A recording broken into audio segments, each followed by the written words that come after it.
சூப்பரான முட்டை குழம்பு என்னோடய ஸ்டைலில் எப்படி பண்ணுறத பார்க்கலாம் வாங்க.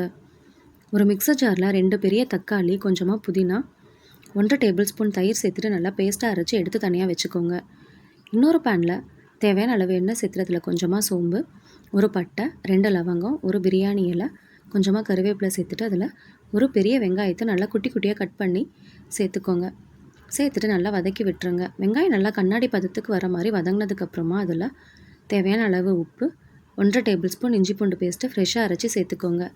சேர்த்துட்டு அதில் நம்ம அரைச்சி வச்சுருக்க மசாலாவை சேர்த்துக்கோங்க. சேர்த்துட்டு நல்லா கலந்து விட்டுருங்க.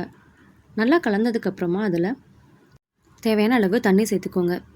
சேர்த்துட்டு அதில் 1/4 டேபிள் ஸ்பூன் மஞ்சத்தூள், 1 டேபிள் ஸ்பூன் மிளகாய்த்தூள் காரத்துக்கேற்ப சேர்த்துக்கோங்க, 1 table spoon garam masala, 1 table spoon கறி மசாலா சேர்த்துட்டு நல்லா வதக்கி விட்டுருங்க. நல்லா பச்சை வாசனை போகிற வரைக்கும் நல்லா வெந்து வரட்டும்.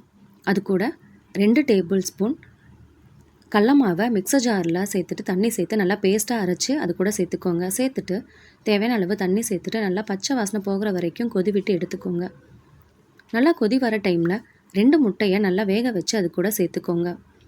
சேர்த்துட்டு குழம்பு எந்த அளவுக்கு கெட்டியாக வேணுமோ அந்தளவுக்கு வேக வச்சு எடுத்திங்கன்னா சூப்பரான முட்டை குழம்பு என்னோடய ஸ்டைலில் ரெடி. இது சப்பாத்தி, பூரி, இட்லி, தோசைக்கு எல்லாருக்குமே சூப்பராக இருக்கும். ட்ரை பண்ணி பார்த்துட்டு கண்டிப்பாக கமெண்ட்டில்